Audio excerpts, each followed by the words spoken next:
Hi, I am Sherlock. Welcome to my new mystery case. It was in the early weeks of November when a yellowish fog crept and pooled along Baker Street like some patient creature that I witnessed one of the more singular tokens ever to grace the top of Holmes's mantle. A single raven's feather, glossy, almost oily in its depth of black, lay across the marble, carefully placed as if it might burn the hand that touched it. Its quill was unusually thick and pale, as though carved rather than grown. Holmes, who had received it only an hour before, balanced his violin against his shoulder and sounded a soft, uncertain note that drifted into the murk at our window. "The feather," I ventured, "has unsettled you." "It has," he admitted, with that half-smile which meant interest rather than alarm. "But only because it pretends to belong to one thing while belonging entirely to another." Before I could press him, our bell gave a shrill, agitated summons. Mrs. Hudson announced a gentleman whose agitation preceded him by several paces, a man of the city by his dress and the way his hat brim trembled in his gloved fingers. He entered with a bow halfway between apology and desperation. "Mr. Sherlock Holmes, I am Julian Havering, of Havering and Blythe, Threadneedle Street. I beg your utmost discretion." His gaze flicked from Holmes to me. "And speed, if speed can be had." "You could not have come to a better address for either," Holmes replied, resting the violin in its case. "Pray be seated. This feather is yours, I think." The man's breath seemed to falter. "God help me, it is. Or rather, it was left for me to find." He drew from his breast pocket a small tin, the sort an apothecary might use for ointment. Inside, laid upon cotton wool, nestled a second raven's feather, twin to the first. Havering's story, once coaxed out of him, came in the stammering bursts of a gentleman unaccustomed to fear and suddenly drenched in it. The night before, he had been the guest of Sir Felix Warrender at Balfour House, an elegant, somewhat remote residence near Primrose Hill. A private concert had been given. Warrender was an ardent patron of the Royal Academy, and a handful of notable persons had attended. Miss Cora Vale, the American contralto, Baron von Keppel, a Prussian envoy with a grim moustache, Mrs. Lavinia Pike, whose husband commanded a foundry in Southwark, and one, Mr. Ambrose Lyle, a collector of curiosities and an amateur of odd music. Havering, who had money but little art, was there on account of his sister, Alice, a pupil of Miss Vale, and an ornament to any drawing-room she entered. "It was a pleasant evening," Havering said, eyes fixed upon his hat. "Schubert, and some modern French things. We were to sup at 11:30, but Sir Felix did not appear. His valet, a Scotch fellow, went to fetch him from the music-room, where Sir Felix often sat alone, poring over scores. He did not answer." Havering swallowed.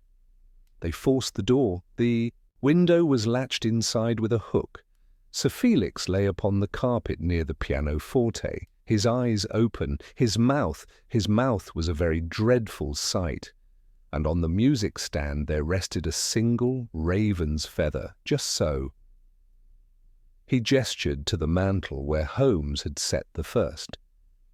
"It was stuck beneath the clip as one might secure a page." "Sir Felix was dead?" I asked. "Undeniably." Havering's voice dropped. "There was no wound I could see. The police later said his heart had stopped. But, Mr. Holmes, the horror of it was the silence. The maid who had brought in the lamps insists she heard a flurry of notes, some wretched scrape upon the strings, no more than a minute before we found him. Yet we had been standing outside the door, talking of the supper wines, and we heard nothing. The room is not large, and still. Nothing but stillness." Holmes bent forward. "You brought the second feather away with you?" "Yes. The police inspector Lestrade, I believe, was most Havering struggled for a tactful word and failed. Obliging? Holmes suggested, an impish gleam passing over his features. Distracted, Havering finished. He permitted me to retain this feather on the understanding I meant to consult you.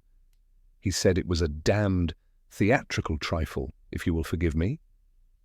I forgive you and Lestrade both, Holmes murmured. He extended a hand. May I? Havering surrendered the tin. Holmes pinched the shaft between forefinger and thumb, holding the feather close to the lamp. I saw his nostrils flare, as if scent told him what eyes pretended to hide. He touched the quill tip to the edge of his violin case, then to the polished wood of the mantel, testing some quality invisible to me. You spoke of silence, Holmes said at last, returning the feather to its bed of cotton. And yet the maid heard a sound.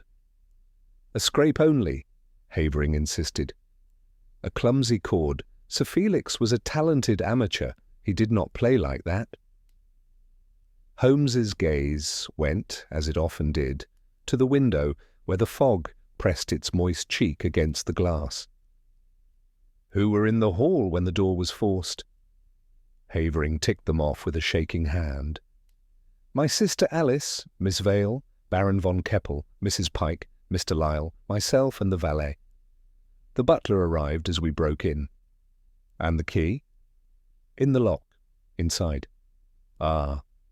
The soft exclamation was not surprise, but punctuation. Mr. Havering, you have done well to come. You say Inspector Lestrade is on the matter? He was sent for at once from Scotland Yard. He assures Lady Warrender that it is a sad natural end, complicated by some ghastly prank, a feather to frighten old women. He attributes this to the valet, whose manner is rough. Is it? Holmes asked. I suppose so, said Havering helplessly. He is Scotch. Holmes's lips compressed. He glanced at me, and I could almost hear his unspoken lecture on national character and the perils of generalization. Dr. Watson, he said instead, our friend's nerves deserve a draught of brandy. When Havering's colour had returned, Holmes asked a last peculiar question. Tell me, Mr. Havering, when you first beheld the feather upon the stand, did it lie quiet? Havering blinked. Quiet? Feathers, when cut for pens, often rock upon their quills with the faintest breath. Did this lie still? It lay very still. I recall thinking it was heavy. Just so. Holmes rose with abrupt decision. Watson, your coat. Mr. Havering, a cab. We go to Balfour House. Havering's relief was as palpable as the fog outside. You will take the case? I will attend the scene, Holmes said. Whether there is a case depends upon what we find. The dead sometimes keep their own counsel, Mr. Havering, but the living cannot help speaking in the language of their habits. We shall see who has been eloquent. As we descended, Holmes drew me aside. You see the oddity, Watson? More than one, I admitted. A feather on a music stand is out of place, a locked room, a sound heard and not heard, and a man, by all accounts, healthy, dead without wound. Good. Add to these the silence Havering describes. Our senses deceive us most thoroughly, not by showing us spectres, but by omitting the plain, a feather, a piano, a room, too still. Each is a statement. We must learn in what tongue they speak. The cab bore us north, into streets that wound like question marks through the sleeping neighbourhoods. The lamps smouldered in their glass cages, and the fog clung in ragged banners to the bare branches of plane trees. When at length we reached Balfour House, a handsome building of red brick with a narrow, iron-fenced garden and stone steps, 2 constables stood sentry. The windows were dark, save for a pale glow on the first floor that I rightly guessed to be the music room. We were admitted after a brief parley with the butler, a stout man whose eyelids showed the swelling of tears poorly shed. Lady Warrender, he explained, had retired with a sedative and begged to be spared. Inspector Lestrade awaited us upstairs. Lestrade greeted us with his habitual dryness and a glance at the clock, as if Holmes were a tradesman whose promptness he was bound to acknowledge. "Evening, Mr. Holmes, Doctor. I had a feeling I'd be shaking your hand before dawn." "You disguise your delight expertly, Lestrade," Holmes returned, and the faintest fugitive smile escaped the Yarder's lips. "The room?" Lestrade pushed open the music-room door with care. The air within held that peculiar mingling of old varnish, coal smuts, and faded perfume that belongs to elegant houses grown weary of late hours. Sir Felix lay where he had fallen, a sheet drawn to his chin at last, his profile sharp against the lamplight. The pianoforte, a fine broadwood, stood with its full-board open, the keys, a row of dumb teeth. Upon the stand, pinned neatly beneath the clip, rested the third raven's feather. Holmes went to it first. He did not touch it. He leaned in, eyes half-lidded, breathing as a man breathes upon a window pane to see if the glass will bloom.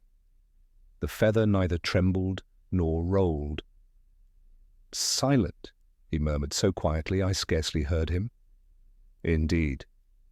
He glanced at the fireplace, small, with a coal basket and a narrow iron grate.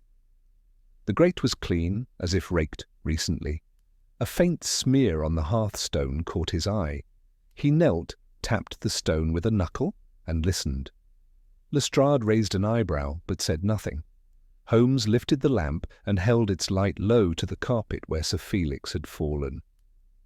The marks there were not dramatic, no struggle, no toppled chair. But the nap of the rug showed a compressed oval near the left side of the pianoforte bench, and another, smaller, at the corner of the keyboard. He straightened and looked, not at the body, but at the curtains. Their hems were dusted with a fine, dark powder. He sniffed the air again and gave an almost imperceptible start of recognition, quickly masked. "Mr. Holmes," Lestrade prompted. Holmes's expression settled into that familiar composure which meant his mind had begun to move where ours could not follow. "A curious room, Inspector. It has been speaking all night, I think. Only no one has yet thought to listen." "And what does it say?" I asked.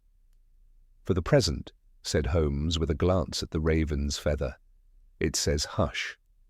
Lestrade permitted me to kneel beside the body while Holmes moved about the room, pausing at points no ordinary eye would observe. Sir Felix's features, composed beneath the linen, retained that fixity one sees in men taken mid-breath. There was no bruise, no wound, only a dry pallor of the lips, as if an astringent had touched them. His hand was chill, and at the base of the thumb faintly dusted with black. Holmes raised the lamp to the broadwood, and instead of striking the keys, slipped a visiting card between the strings. A dark flake clung to the edge. "Lamp black with a trace of resin," he said. "And note the damper felt, dressed to thicken it. Someone has made this instrument quieter than nature intended." "Why should that matter?" I asked. "For the same reason a burglar pads his boots," he returned, glancing at the feather clipped upon the music stand. "When a room conspires towards silence, mark the one thing that refuses to stir. A feather ought to quiver. This does not." Lestrade had the maid and valet waiting. Holmes indicated an oblong gloss upon the hearthstone, no larger than a shilling. "Hardened grease," he murmured, "not tallow." The maid, Ellen, pale and fluttering, told of carrying in the lamps at 11:15. Sir Felix had dismissed her at once.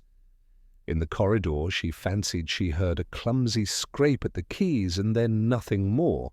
She rejoined the company. When the valet went to announce supper, the door would not yield. McBride, the valet, a bony Scotsman with a plain manner, owned to forcing it. The window latch within, he said, had stuck of late and needed planing. He placed the company at the time, Lyle by the door, the Baron behind, Mrs. Pike between, and Miss Vale with Miss Havering by the stair. Holmes dismissed them, asked the butler only who tended the lamps, and received the reply, "I do with colza oil, the master could not bear paraffin." He drew a finger along the curtain's hem. It came away grey. Raising the sash an inch, he made the hook yield with a fresh metallic tick. "Yet no one has opened it?" he asked. Lestrade shook his head. I confessed to impatience. "Holmes, dust upon a curtain and grease upon a stone will scarcely account for death in a locked room." "No one dies of dust," he said, smiling. "But some die because dust lies where it should not." Sir Felix was precise, fastidious in fuel, orderly in his instruments. Disturb such a mechanism by a hair, and it strikes the hour wrong. "Hush, we have visitors." Miss Cora Vale entered with Mr. Ambrose Lyle. Grief had not disordered her composure. His pince-nez flashed like fish scales. "You sang last evening," said he. "Did Sir Felix accompany you?" "For a lead," she answered in a softened American cadence. He excused himself afterwards, saying his hands displeased him. He preferred to sit alone before supper. "Had he enemies?" Holmes asked. "Who has not?" she said. He was admired and envied. There were silly letters, lines from poems and black feathers. He laughed at them. Lyle cleared his throat. Sir Felix trafficked too eagerly with romance. Only last month he paid absurdly for Aeolian strings reputed to have sung at Shelley's window. I advised music, not legends. "Aeolian strings," Holmes repeated, his eyes brightening. "Strings played by wind, curious in a room so determinedly still." He regarded Lyle. "You, sir, collect odd instruments." "As a student," Lyle replied. "Glass harmonica, psaltery, a speaking machine. No raven save what the newspapers perch upon my name." Holmes let it pass. "Thank you.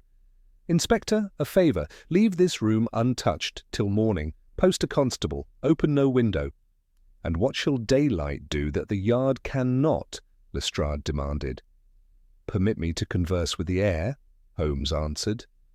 "Tomorrow I shall require a kettle, a basin, and a small fan." When they had gone, he closed the fall-board and laid his ear to it as a physician to a chest. Whatever he heard satisfied him. He hovered his hand above the feather without touching it, and drew a slow breath. "You perceive the odour, Watson." "Only the lamps." "There is a gum beneath," he said. "The quill has been treated. We will not disturb it yet." He surveyed the quiet room, the gleam of keys, the ordered scores, the clean grate, the curtain that admitted no draught, and his features softened into that far look which meant the machinery within had begun its whir. "There is a sentence here written in weights and pressures, and the conduct of air. I have some of its syllables. Tomorrow, if the house will oblige, we shall spell the rest." We left the feather precisely as we found. "And the cause of death?" I ventured. "For the present," said he, "let us accept what is certain. A man in apparent health fell wordless in a room that had been taught to hold its tongue. When a chamber is schooled to silence, one should ask what voice it fears." The morning light was pale and reluctant when we returned to Baker Street, yet Holmes greeted it with that restless energy of his which no fatigue seemed able to blunt. He had spent the ride in absolute silence, fingers drumming the lid of the tin that held the feather. Once within our rooms, he placed it beneath a bell glass, poured himself black coffee, and sat cross-legged upon the hearth-rug, his pipe curving like a question mark from his mouth. I knew better than to intrude upon his thoughts, but after an hour of steady silence, he spoke as though I had pressed him for explanation all along. "The pianoforte, Watson, is the loudest voice in that room. Yet we found its smothered, rendered whisper soft. Consider what that means. A man dies and all the instruments about him are muted. A room contrived for silence. That is a conspiracy. I admitted I was far from grasping his line of reasoning. Do you imagine Sir Felix's death was not natural? My dear fellow, death is always natural to the coroner, but to us we must ask, what was the intention? I tell you there was intention in every particle of that chamber. The feather alone is proof. He took up a lancet and pierced the hollow of the quill. A darkish smear touched the blade. Resin, yes, but something more. The laboratory will instruct us in due course. He corked it with care. Now to Balfour House again. The truth is never shy in the morning light. When we arrived, Lestrade was already upon the steps, his expression sour. Holmes, you've a long way to prove mischief. The doctor at St. Pancras signed the certificate this morning. Heart failure, brought on by excitement. I cannot waste men on ghosts and feathers. Holmes lifted a brow. No doubt the Yard has all the leisure in the world to err in good company, yet indulge me until luncheon. A few hours' delay will not overturn the empire. The inspector muttered, but yielded, and so we re-entered the music-room. The sheet still covered Sir Felix's form, though the body was stiffened now, and the air within held the faint tang of cold iron. Holmes asked for the kettle and basin he had requested, and when they were brought, he poured steaming water into the bowl and set it upon the hearth. A fan, worked by the butler's nervous hand, stirred the vapour until it moved languidly through the air. "Observe, Watson," he said, and I did. Slowly the mist crept to the pianoforte, drifting above the keys, and then moved oddly sideways as though nudged by a breath no one had drawn. The vapour curled and sank along the floorboards at the base of the curtains, then rose again in a narrow, unnatural column toward the feather pinned on the stand. It bent around it as if the thing were no longer weightless down, but a stake planted firm. Lestrade gave a grunt. Air current from the window, nothing more. Holmes snapped the latch of the sash. Closed tight as you saw last night. No draught enters here, and yet see how the air yields as though to a hidden passage. A channel, Watson, one cut not in the window, but in the very skin of the room. On his knees, he passed his hands along the base of the wall. At the corner, he pressed, and a panel yielded by the breadth of a finger, exhaling a trace of powdery black dust. He drew back with satisfaction. A vent, cunningly disguised, through it the air is drawn, made to hush the chamber at will. But why? That is the part still concealed. At that moment, Alice Havering entered, pale but composed, her mourning veil drawn. She carried a small parcel wrapped in muslin. "Mr. Holmes, forgive me, but I thought you should see this. It was among my brother's effects. Letters that Sir Felix had returned to him. They are most strange." Holmes accepted the bundle with grave courtesy. He unfolded one and revealed a page, scrawled in an uneven hand, verse of morbid bent, lines invoking silence, feathers, and black wings. Some bore smudges of dark powder upon the margins. "Anonymous," Holmes mused. "Yet the hand betrays impatience. You see here, the pressure upon the downstrokes, the haste in the loops. Our author is left-handed and young. More importantly, the dust is kin to what lies upon the curtain hems." Lestrade's brow furrowed. "You're saying the fellow who wrote these was in this room?" "I am saying," Holmes replied, "that Sir Felix entertained more than music in his chamber. He entertained obsession, and obsession often carries poison in its pocket. The question remains whether Sir Felix was the object or the instrument." Miss Havering clutched her gloves. "Then you believe he was murdered?" "I believe," Holmes said softly, "that he was silenced. Whether by his own invitation or another's hand is the riddle. But mark me, Miss Havering, the raven's feather is not a token of death, but of artifice. It is less a symbol than a tool." He placed the letters in his pocket and rose. We must speak with Miss Vale again, and with the Baron, and with Mrs. Pike. Each of them heard, or claimed not to hear, the sound of those keys. Between sound and silence, between feather and quill, lies our truth. As we left the room, Holmes paused to glance back once more at the feather on the stand. "See how it sits, Watson. Too still, that is the heart of the matter. When a feather forgets to tremble, we may be sure the world about it has been trained to hold its breath." Holmes wasted no time in seeking out the company who had been present on that fatal evening. Miss Cora Vale received us in a small withdrawing room of the house, seated in a straight-backed chair, her dark hair arranged with the fastidiousness of a woman accustomed to appearances. She regarded Holmes with an air of calm defiance, though her voice retained its soft, musical quality when she spoke. "You wish to know of Sir Felix's last hours. I can tell you little beyond what Mr. Havering has already described. He was nervous that night, though he would not admit it. He tuned the pianoforte twice before the performance, which was not his usual practice." Holmes inclined his head. "You have sung under his accompaniment often, I think. Was he in good command of himself that evening?" "He played as well as ever. But afterward, yes, afterward, he seemed to listen too intently to the silence between the notes. He asked me if I could hear a whisper when the piano stilled. I laughed it off as fancy." She lowered her eyes, but not before I glimpsed a shadow of unease in them. It is dreadful to think what he may have meant. Holmes leaned against the mantel, his gaze steady upon her. "And the feather? You noticed it?" Her lips tightened. "Only when the door was broken in. It seemed theatrical, too deliberate. I confess it chilled me."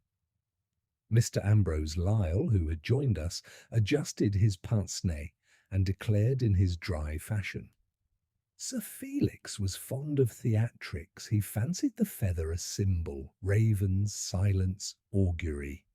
I warned him that sentiment leads to folly, but he would not hear of it." Holmes turned abruptly. "You, sir, are a collector. You understand instruments, their weights, their timbres. Tell me, was the Broadwood capable of the odd scrape the maid reported?" "It may produce any sound if struck clumsily," Lyle said with a shrug. "But I assure you Sir Felix did not play clumsily." "Then someone else struck the note?" Holmes suggested. Lyle's brows rose. "Impossible. The room was locked, unless the feather itself played." He gave a thin smile at his own jest, but Holmes's eyes glinted with an interest not at all humorous. Leaving them, Holmes requested an interview with Baron von Keppel and Mrs. Pike, who were found in the garden room. The Baron stood stiff and martial, his grey moustache quivering slightly as he spoke. "I tell you, I heard nothing. The English make much of drama, but to me it was a faint entertainment until this tragedy. Sir Felix was courteous, if somewhat excitable. I cannot see who would wish him harm."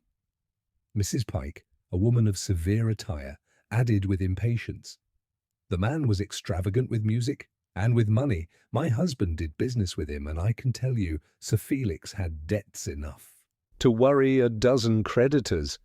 Perhaps his heart simply failed beneath the burden." Holmes studied her sharply, but she met his look with unflinching composure. He asked only one further question. "Did you observe anything unusual about the air in the music room?" She frowned, puzzled. "Only that it felt close, too still for comfort. I thought the windows ought to be opened, but Sir Felix disliked draughts." When we returned to the hall, Holmes's manner grew taut with suppressed energy. He requested of the butler that the household servants be assembled. Each was questioned swiftly. No one had seen a stranger, none had tampered with the piano, yet all agreed the air in the chamber was strangely heavy. Holmes thanked them and dismissed them with a nod. As we mounted the stair once more, I could no longer contain my impatience. Holmes, surely you have more than whispers and feathers. You speak of air and silence as though they were murderers in themselves. He stopped midway and turned toward me, his lean face alight with intensity. Do you not see, Watson? The very medium by which we live, air, can be bent, channeled, thickened, or robbed of its virtue. Silence was forced upon that room, and silence of a most unnatural kind. Our victim died in a chamber that had been taught to suppress breath as much as sound. I stared at him, bewildered. Are you suggesting poison? Not poison as you imagine it in a draught or a vial, he replied, but an influence carried unseen, smuggled in by the air itself. Why else the resin in the feather's quill, the dust upon the curtain hems, the vent concealed behind the wall? Someone contrived to make the room both quiet and deadly. He broke off as Lestrade emerged from the music room, arms folded. Well, Holmes, have you solved it then? Or are we still listening to ghosts in the wainscoting? Holmes gave him a thin smile. Ghosts do not leave resin stains, Inspector, nor do they send verses wrapped about black feathers. There is a hand behind all this, and I mean to catch it before it writes again. Then you had better be quick, Lestrade retorted, for the Yard cannot keep a case open against shadows. Holmes inclined his head, as though humouring a child. When Lestrade had departed, he spoke low to me. Tonight, Watson, we shall return here without ceremony. The house will be quieter than ever, and then perhaps the raven will speak. Bring your revolver.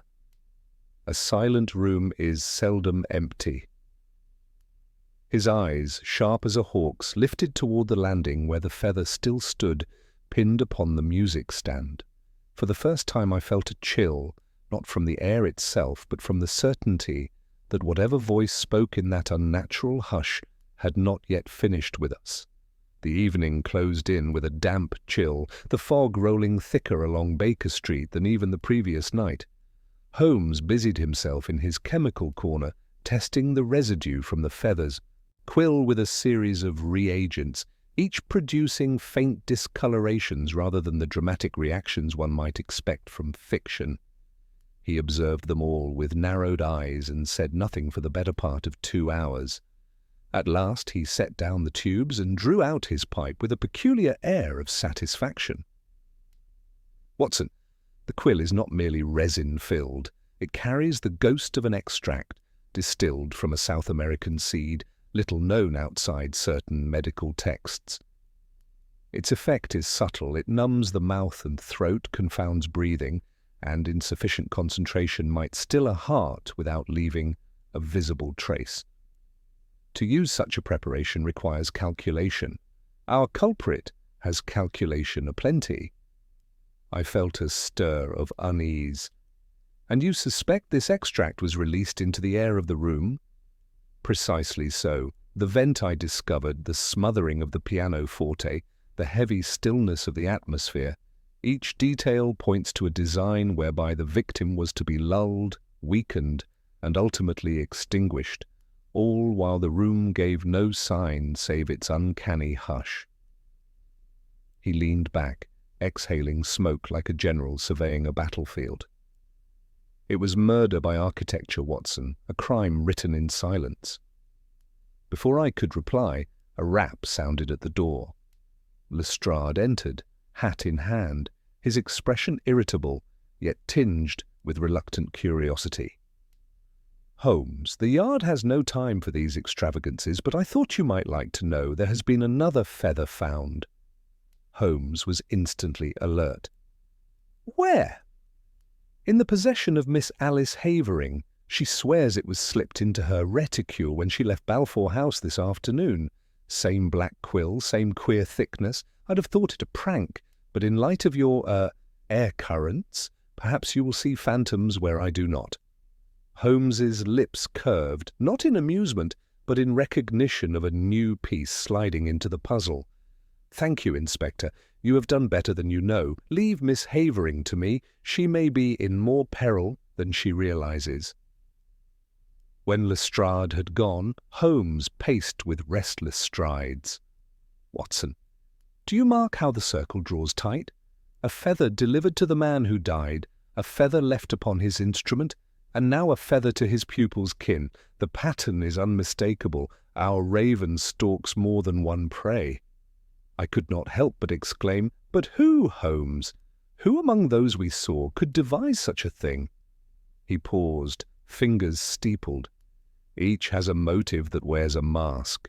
Lyle cloaks envy in scholarship. Mrs. Pike disguises mercantile interest as disdain. The Baron pretends indifference, yet strains to conceal irritation. Miss Vale sings sweetness, but guards secrets in her tone. Even Miss Havering herself, though innocent in manner, stands too near the fire not to feel its heat. Tonight we shall see which mask cracks first." We set out again toward Primrose Hill, under cover of the mist.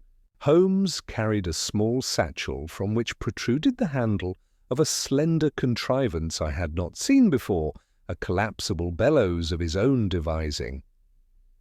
"Our adversary taught the room to whisper," he said, "and tonight we shall force it to answer." At Balfour House the servants admitted us with ill-disguised apprehension. Lady Warrender remained indisposed. The guests had dispersed. Only the Baron, it seemed, lingered in his quarters. Holmes requested the key to the music-room.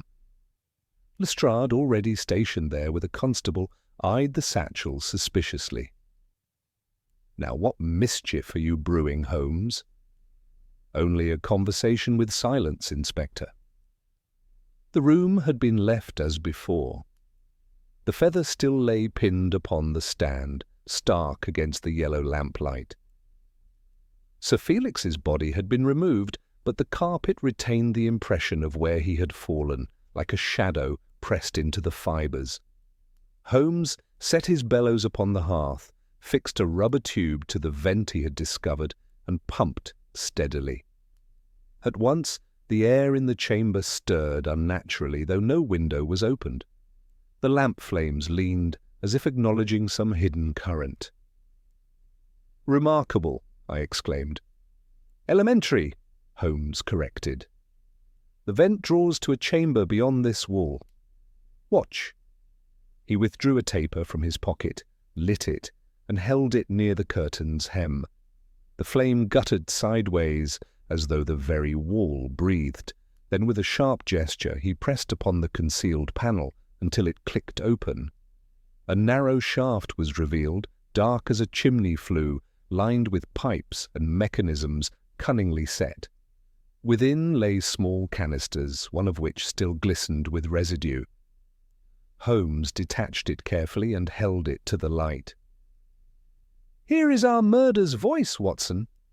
A vapour released by artifice, tuned like a note upon the pianoforte, filling the chamber with silence of the deadliest kind. Lestrade's eyes widened. Then this was no prank, this was deliberate contrivance. "Of the most deliberate kind," Holmes agreed. "And now we must ask, who had both knowledge of such devices and access to this room without rousing suspicion? That, Inspector, is the feather's final secret." He shut the panel with precision, his face composed, yet intent. "Tomorrow we shall confront our suspects one by one, but tonight, Watson, we remain here, for our raven may return to roost, and when it does, we shall be waiting." The constable shifted uneasily, but Holmes's gaze held firm upon the darkened shaft. The silence pressed upon us, heavy and unnatural, as though the chamber itself listened for a footfall that had yet to come. I felt my hand drift instinctively toward my revolver, for in that moment I was certain the true peril of the raven's feather was not past, but near at hand. The lamps had been turned low, and the music-room lay beneath a hush that seemed more oppressive for the knowledge Holmes had imparted. Lestrade grumbled about wasted hours, but Holmes silenced him with a raised hand, his gaze fixed upon the curtained wall where the vent lay hidden. I confess my own nerves were finely strung. Each faint creak of the settling house sounded to me like a stealthy step, each draught in the corridor a whisper of intrusion. Holmes, however, appeared the very figure of patience, his profile sharp against the dim light, eyes half closed as though he listened with his whole being. It was some time past midnight when a faint tremor reached us, not sound, but the subtle shudder of air shifting in its unseen channel. Holmes's fingers twitched once against his knee. "Do not move," he breathed. The constable stifled a cough, and Lestrade muttered beneath his breath, "But we obeyed." From behind the wall there came the faintest scrape, metallic against stone, then silence again, heavier than before. Holmes rose noiselessly and stepped toward the panel. He pressed upon its hidden catch, but this time it resisted. "Locked from within," he whispered. "Good. That means our bird has returned to its nest." He motioned me to stand ready with my revolver, while he beckoned Lestrade closer. "The vent has another entrance, likely from the servants' corridor or a concealed stair. Inspector, send your man round by the garden wing. He must watch both doors, for whoever works this mechanism cannot depart without revealing himself." Lestrade obeyed with gruff efficiency, dispatching the constable. We waited. The air in the chamber seemed to thicken once more, and I felt a faint constriction in my chest. Holmes pulled a small flask from his satchel and thrust it into my hand. "Camphor spirits, Watson. Hold it to your nose if you feel faint. Our adversary employs subtle weapons." He himself took a measured draught of the pungent vapour and continued to study the panel with predatory stillness. Suddenly there came a low creak overhead, followed by a fluttering thud, as though something soft had dropped upon wood. Holmes darted to the pianoforte, fingers grazing the keys. The faintest vibration lingered in the strings, a shiver too delicate for any hand to have caused in that instant. He looked up, and his eyes caught mine with a gleam of certainty. "The mechanism extends above us, Watson. Our raven does not perch upon the floor alone." At that moment, a cry rang out from the garden wing. The constable burst in, breathless, dragging with him a man whose coat was powdered with soot and whose pince-nez hung askew upon his nose. It was Ambrose Lyle, his thin face twisted in fury as he struggled, but Holmes seized him by the wrist with an iron grip. From Lyle's clenched hand fell a small vial, which shattered upon the boards, releasing a bitter odour that stung the eyes. "You fool!" Lyle spat. "You meddle with what you cannot comprehend. Felix was unworthy of it. He squandered its power on trifles. I would have perfected it." Holmes held him firmly, his voice calm yet implacable. "You would have perfected murder, sir, a chamber taught to sing silence, an instrument retuned to mask its voice, and poison born on the very breath of the air. These are the works of a mind both ingenious and diseased. Did you think no one would hear the false note?" Lestrade snorted triumphantly. "Caught in the act, eh? And with his devil's bottle in hand, that'll serve for the magistrate." But Holmes shook his head. "Do not be too hasty, Inspector. Proof must be complete, or else the raven flies free again. Let us hear him speak fully." He turned to Lyle. "You penned the verses, did you not? You sent the feathers, symbols of silence, of black augury. Sir Felix was your rival in scholarship and in art. He had the favour of patrons, the admiration of singers, and you, with your collection of curiosities, longed to prove yourself greater by devising an art no man could ignore." Lyle's eyes blazed behind his bent glasses. "He mocked me, said my experiments were lunacy. He laughed when I showed him the Aeolian strings, said they belonged to a child's toy. I would show him that sound itself could be commanded, that silence could be sculpted like clay. He was to have witnessed it, felt it, acknowledged my genius. But his heart, his weak heart, robbed me of the triumph. It stopped too soon. Holmes's expression did not soften. "And so you laid the feather upon his stand to mark your silent masterpiece." "I laid it," Lyle said bitterly, "as the signature of my work. The raven's feather, black, eternal, unheeded until it falls." He died in silence. "That is music enough." Lestrade thrust him toward the door, but Holmes held up a hand. "Not yet, Inspector. There is still the matter of Miss Havering. You slipped a feather into her reticule. Why?" For a moment Lyle's bravado faltered. She is like him in her disdain. She would have denounced me to the Academy. I meant only to frighten her, to let her feel the hush that creeps before genius. No harm, yet." Holmes's eyes hardened. "Harm was already done. A threat once made is the promise of another crime. You would not have stopped at feathers, Mr. Lyle." The inspector, seeing enough, ordered the man secured and marched away with his prisoner. When they had gone, the silence of the room returned, no longer oppressive, but weary, as if the chamber itself sighed with release. Holmes stood by the pianoforte, fingers resting lightly on the keys. "A dangerous vanity, Watson. There are men who think themselves artists, not of canvas or clay, but of lives. They crave applause, even if it be wrung from the last breath of another." Lyle sought to conduct silence as if it were a symphony. He forgot that silence, once complete, cannot applaud. I gazed at him, struck by the grim poetry of his words. "Then the case is finished?" Holmes shook his head. "It is only begun, for we must weave the evidence tight, lest it unravel in court. But the raven's song is ended, the feather lies still, Watson, and now it trembles only with the breath of the living." The following morning broke with a clarity that seemed at odds with the fog of the preceding days. Yet Holmes showed no inclination to rest upon the apparent conclusion. He paced our sitting room with an energy sharpened by thought, while I, still weary from the night's vigil, could scarcely follow the turns of his reasoning. Lyle's arrest might have satisfied Lestrade, but my companion wore that expression of wary dissatisfaction which told me that to his mind the final note had not yet been struck. "Watson," he began abruptly, "when you examined Sir Felix, what did you observe of his hands?" "They were cool to the touch, stiffening already," I answered. "There was a faint black dust at the base of the thumb." Holmes halted mid-stride. "Just so. That dust was no idle smut.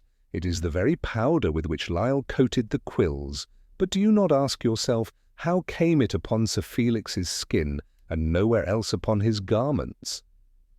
I confessed the matter had not struck me with the force it clearly held for him. He snatched up the feather from beneath the bell-glass where he had preserved it, and held it poised between his long fingers. "Observe, the shaft is smeared within, but the vein is as pure as when the raven bore it. To touch it would soil one's hand only if the quill were pressed directly. That suggests, my dear fellow, that Sir Felix handled the feather himself." The implication startled me. "Then he took it willingly, but why?" Holmes's eyes gleamed with that cold fire of deduction. "Because it was presented to him not as a threat, but as a gift, a token bound to some promise of art or discovery. Consider his temperament, a man absorbed in music, eager for novelties. Lyle lured him with the promise of an Aeolian contrivance, a harmony conjured by air. Sir Felix handled the feather, perhaps even clipped it upon the stand himself, little guessing it carried the seed of his destruction. Yet I am satisfied. There remains the question of intent. Did Lyle mean to kill him outright, or merely to enthrall him with a display that passed fatally beyond control? Before I could frame an answer, there came a knock at the door. It was Miss Alice Havering, pale and drawn, her eyes ringed with the shadows of sleeplessness. She carried a folded note. "Mr. Holmes, this was found among my brother's effects this morning. I believe it may bear upon the case." Holmes received it with grave courtesy. The paper was thick, watermarked, and bore a few lines of writing in that same hurried left-handed script we had seen in the verses. The words were few, but chilling. The feather waits. When silence falls, the true voice shall be heard. Holmes's brows drew together. This is not addressed. It was kept, not sent. Therefore it was meant for the writer himself. A draft, a rehearsal of the very menace he enacted. Yet it speaks of a true voice. What is that voice, Watson, if not the sound the room itself was tuned to conceal? He rose suddenly, thrusting the note into his pocket. "We must to Scotland Yard. I have questions for Mr. Lyle while his tongue is yet loosened by his vanity." At the Yard we found Lestrade in bullish humour, convinced his net had caught its prize. Lyle sat behind the bars of a holding cell, his spectacles replaced, his countenance pale but unbowed. He greeted Holmes with a sardonic smile. "Come to gloat, have you? You think genius can be confined by iron bars?" Holmes ignored the jibe. "Mr. Lyle, I require clarity. Did you intend Sir Felix to perish?" Lyle's eyes flickered, then hardened. "I intended him to understand, to feel what it is when sound itself is mastered. If his heart failed, that is the fault of nature, not mine." "Yet you armed your device with poison," Holmes said coldly. "The canister contained extract potent enough to still a regiment if loosed in sufficient volume." The prisoner's lips curved in a thin smile. "A tincture, nothing more. Enough to sharpen the senses. He was too weak to bear it. Had he lived, he would have hailed me as the new Orpheus." Holmes studied him a moment longer, then turned away. Outside the cell, Lestrade chuckled. "There you are, Holmes. He admits to the trick and to sending the feathers. The rest is for the jury." But Holmes shook his head. "No, Inspector, he admits too little. Vanity has led him to boast of invention, but not of murder. Yet Sir Felix did not die of fright, nor merely of a weakened heart. There is another hand in this business, and until we find it, the raven's wings are not clipped." Lestrade looked incredulous, but Holmes pressed on. "Mark my words, Lyle set the stage, but someone else struck the final note. We must return to Balfour House once more, Watson. There is a voice still unheard in that chamber, and it is time we compelled it to speak." As we departed, I saw the faintest tremor pass across Holmes's face, not of doubt, but of anticipation. The case, far from concluded, was only deepening, and I sensed with a chill that the silent feather had not yet revealed its darkest secret. We arrived at Balfour House once more in the early evening, when the first lamps had been lit, and the fog hung low across Primrose Hill. The household was quieter than before, though the air within carried that same oppressive weight I had felt in the music-room, as though memory itself clung to the walls. Lady Warrender had taken to her chambers and refused to see us, but the butler, subdued and visibly strained, admitted us without protest. Holmes asked immediately to be shown once more to the room of Sir Felix, and there he stood motionless for some minutes, his eyes roving the pianoforte, the curtains, the polished grate, and the stand where no feather now remained. "Watson," he said softly, "you recall the note Miss Havering gave me? The feather waits. When silence falls, the true voice shall be heard. The words are not metaphor alone. They are instruction. There was a second hand, one who knew what Lyle had contrived and who meant to make use of it." I frowned. "But surely Lyle's confession proves the matter. He all but gloated in his own guilt." "Confession, yes, but only to vanity. He admitted his invention, never the act. The powder was enough to weaken, perhaps to unnerve, but it would not have killed Sir Felix so swiftly. Someone hastened the end. Holmes knelt by the grate, his fingertips brushing a darkened smudge upon the stone. He raised them to his nose and nodded. "There is the missing voice. Tarry here." He summoned the butler, who appeared reluctant yet obedient. Holmes's gaze was sharp. "Tell me, did Sir Felix have a habit of drinking a cordial in the evenings?" The butler hesitated, then admitted, "A glass of port, sir, or sometimes a tisane. He would not take it from anyone but me. Last night he asked for the tisane. I brewed it with my own hands." His eyes darted uneasily between us. Holmes pressed him. "And you served it?" I set it down beside him as he played with his scores. He was restless, troubled. I swear I meant no harm." Holmes's voice softened.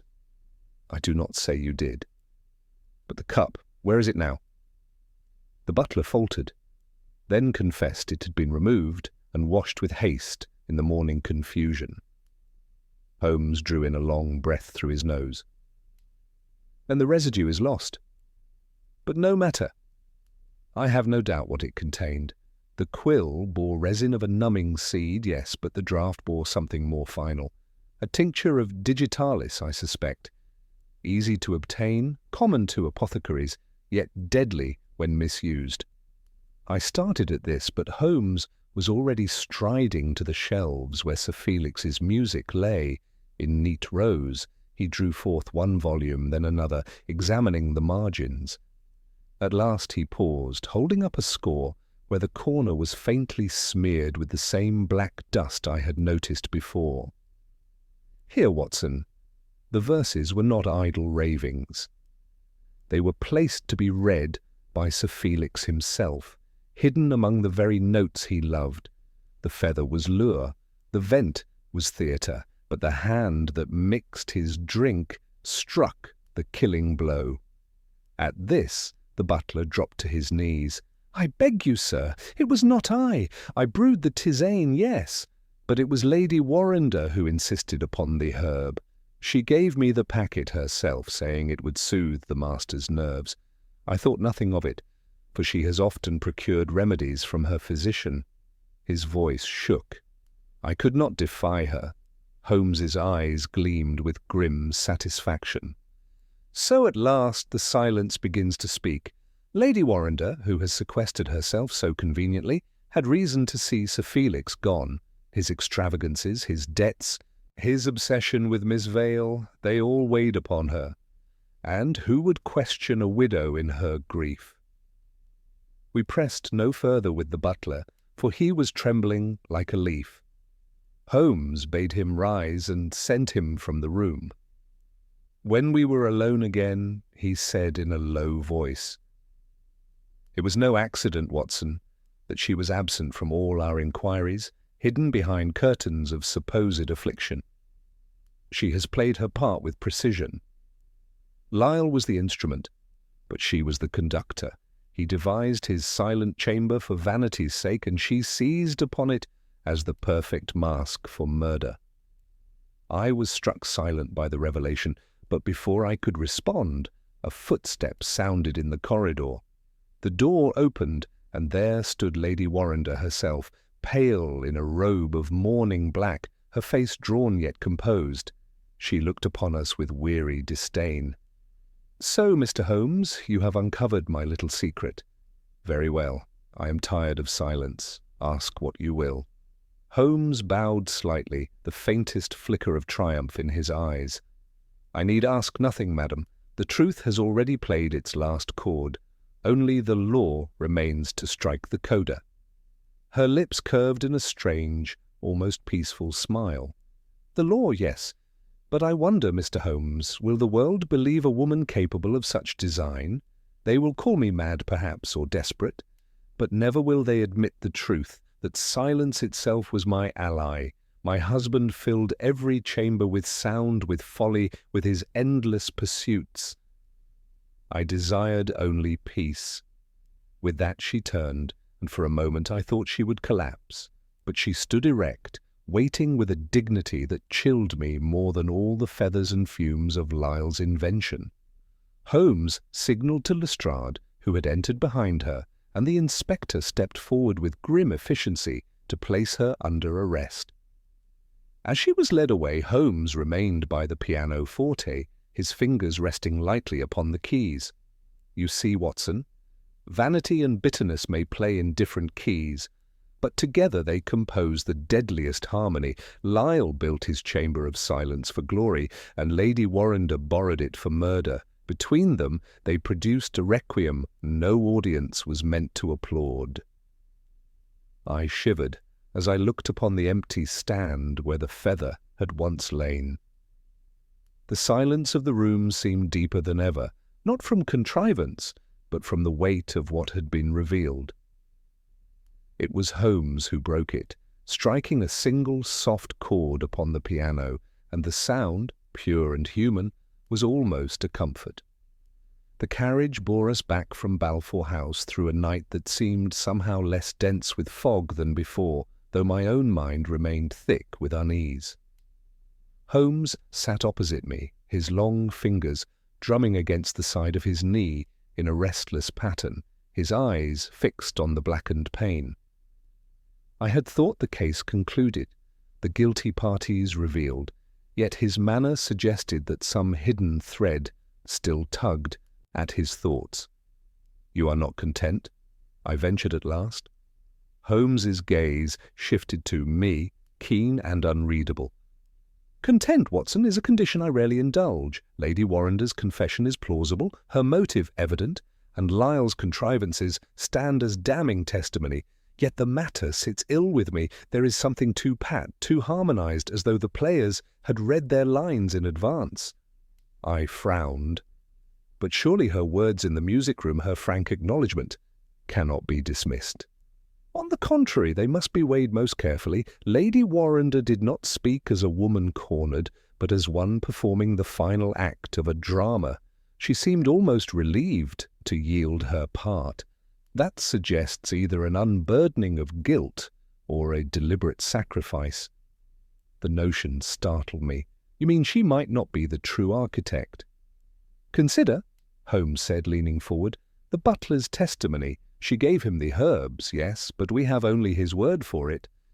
And his fear struck me less as that of an innocent servant compelled by a mistress than of a man who knew he had erred. He trembled not only at discovery, but at recollection.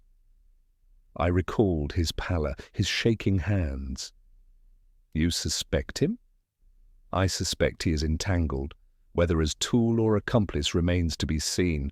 But mark me, Watson, Lady Warrender's removal will not close the book. There remains a page unturned." The following morning, Holmes was already at work before I had risen, his table strewn with scores from Balfour House that he had requested brought to Baker Street. He examined each with a magnifying glass, pausing to mark tiny smears along the margins. He beckoned me over with abrupt enthusiasm. "Observe, Watson, here and here. These notes are traced not by Sir Felix's accustomed hand, but by another, clumsy and left-slanting. Someone sought to mimic his annotations, but betrayed themselves. Do you see the dust in the crease? It is the same black powder as from the quills, the very same." The implication dawned on me slowly. Then it was not Sir Felix who clipped the feather to the stand. It was planted by someone who handled both the music and the drug. Precisely. And who had access to both, with liberty to pass in and out unnoticed.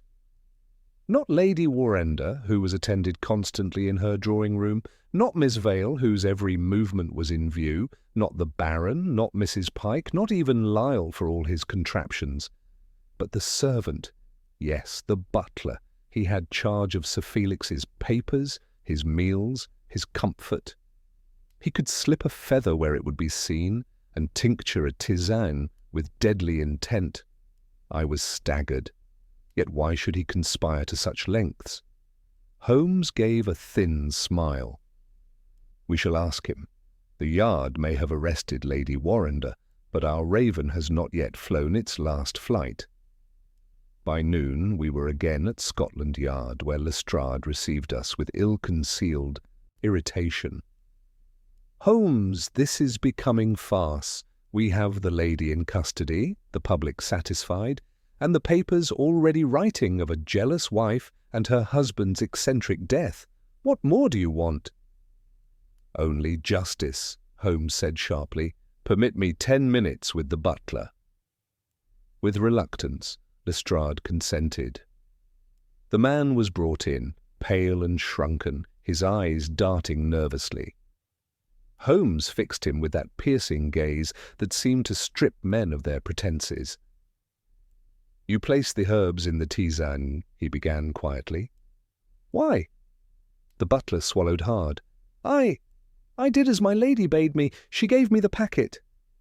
She said it would soothe the master's heart. I thought—" "You thought nothing," Holmes interrupted. "You obeyed, but you handled the music too. The dust on your gloves betrayed you. You clipped the feather to the stand, and when Sir Felix fell, you concealed the cup.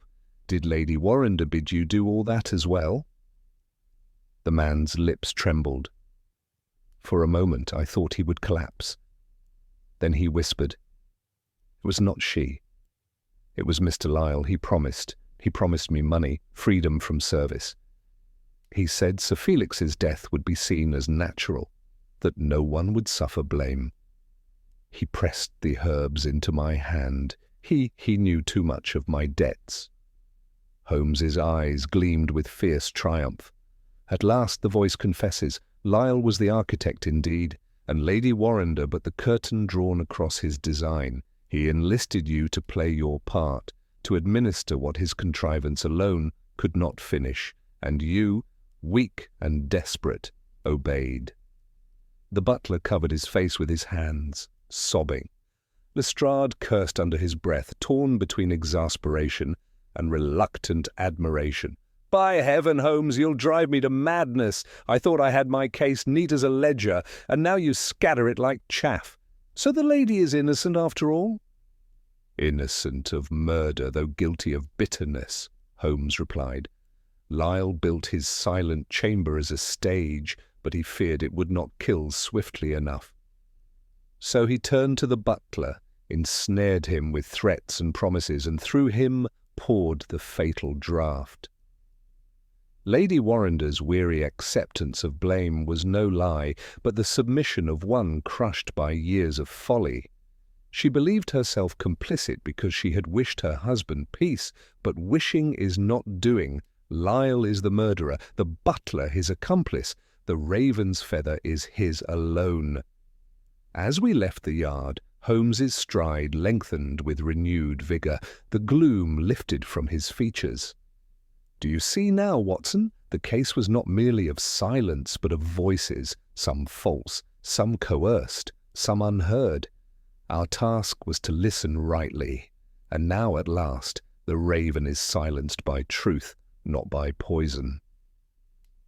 I walked beside him in wonder, the tumult of the past days settling slowly in my mind. The fog had cleared from the streets, and with it the weight upon my spirit. Yet I knew that wherever sound faltered and silence lingered too long, Holmes would be listening, waiting for the faintest tremor that betrayed the hidden voice of crime. Holmes resolved that the matter must be tied so tightly even a solicitor's pin could not pry it loose, and to that end he demanded the presence of all concerned in the music-room once more. Lestrade with his papers, the ashen butler under guard, Miss Vale pale but self-possessed, Baron von Keppel bristling, and Mrs. Pike with her severe mouth set like a clasp. Lady Warrender, though released provisionally upon Holmes's representation to the yard, remained above. He would not subject her to the ordeal. The lamps were turned low, the pianoforte waited with its full-board raised, the faint breath of evening hung against the panes. Holmes stood by the stand where the feather had first lain, and addressed us with a quiet firmness that carried to the corners. "Gentlemen and madam, We shall hear at last the true voice that was meant to be swallowed by silence. I begin with the instrument. He slipped a card between two strings and depressed the pedal. The card barely quivered. The dampers were dressed to hush the sound. There, he showed us the faint, dark smear upon the felt, is the lamp-black and resin prepared by Mr. Lyle in his zeal to make a room whisper. The venter you see no longer, but the panel conceals its mouth, and behind it sits the apparatus that inhaled the air and gave it back subdued. Ingenious and incomplete, for it weakens, it does not kill. He turned to the grate, where a basin had been set, and a small kettle steamed. With the bellows he had employed before, Holmes forced a slow draught into the hidden channel. The lamp flame leaned obediently. The mist rose along the wall in a ghostly sheet and thinned near the stand. You recall the maid's scrape and the silence that followed. Lyle had his demonstration. Sir Felix felt the hush and found it wonderful. He would have lived to applaud the contrivance. Only there was another musician in this orchestra. His gaze settled upon the butler. "You brewed the tisane, sir. You washed the cup. You handled the scores. You clipped the feather upon the stand with that dust upon your glove and hid the verses among his music. You received money from Mr. Lyle and promises besides. Do you still deny it?" The man's eyes flickered. His chest heaved once. Then his head dropped with a motion that was almost relief. "I did as he bid," he muttered. "He said it would be seen as heart failure. He said no one would be hurt. He pressed me. He knew of my debt." Holmes inclined his head, as if accepting a statement already known. And the herb was not soothing. It was digitalis, purchased at a discreet chemist in Camden Town, whose account book shows a gentleman's hand, spelled in your exact turns and flourishes. The Yard has it already. Lestrade, who had not, coughed into his fist in a manner that pledged he soon would. Holmes moved to the door and touched the key in its inner ward. Lastly, the illusion of a sealed chamber. The key within, the window latched, yet the corridor saw all those anxious faces and no one entered. A miracle? Not at all. The vent admits not only air, but a length of silk. Observe. He drew from his pocket a narrow ribbon, passed it through the panel's aperture, and with a gentle tug turned the key without touching it, the silk winding and unwinding like a conjurer's thread. Our raven did not trust to fate. He took a turn of the world's oldest locksmith. The Baron emitted a grunt of grudging respect. Mrs. Pike narrowed her eyes. Miss Vale's hand rose to her throat. The butler swayed where he stood, and Lestrade signalled the constable to hold him firm.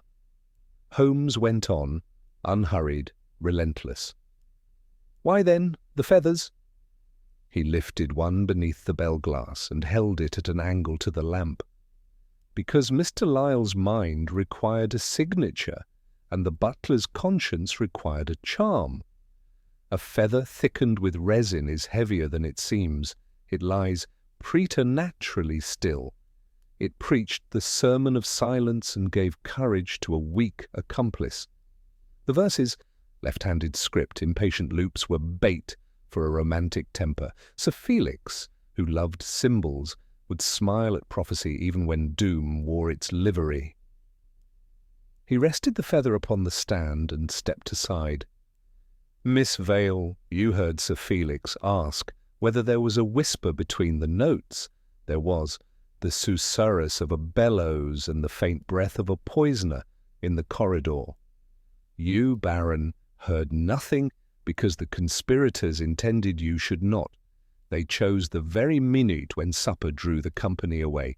Mrs. Pike, your talk of debts was accurate, but your economics misled you. Murder balances nothing. Only justice can close such ledgers." He turned then to Lestrade. "You have the architect and the instrument. The law will play the rest. But a final chord remains. for there is mercy in composition as there is severity. Lady Warrender is no murderess. She may blame herself for wishing her husband peace. That is not a crime. Let the notice to the dailies say plainly where guilt lies, or scandal will write its own music. Lestrade, softened by victory and by Holmes's careful apportionment of it, nodded with solemnity. "You shall draft the notice yourself, Mr. Holmes. The Yard will sign it." Holmes's face, which had been all steel, eased by a fraction. He replaced the bell glass and drew down the fallboard over the keys. The room seemed to exhale like a man relieved of a weight upon his chest. I felt the oppression lift. The silence was no longer taut, but natural, filled with the small living noises a house makes when its heart beats again. As we made to leave, Miss Vale detained Holmes with a glance that held gratitude and something like fear. "You have saved more than a reputation," she said. "He would have taken others with him given time." Holmes bowed. "Time is the one instrument I do not permit my adversaries to tune. Good evening, madam." He offered me my hat and, to the constable, the faintest of smiles. Outside the damp had thinned to a fine vapour, and the lamps along the street drew soft coronas around themselves like halos worn without vanity. Holmes lit a cigarette and walked in silence until we reached the gate. And then he spoke in that musing tone I knew from many a case. "Consider, Watson, how near the world came to praising a man's art in the very breath it killed. A thinner line than a quill separates invention from cruelty, symbol from sin. When next you see a feather lie too still, remember that some silences are trained and some are earned." He flicked ash from his finger and glanced back at the dark windows. "And now, my dear fellow, I believe Mrs. Hudson keeps a stew whose voice will not be easily silenced. We have earned it."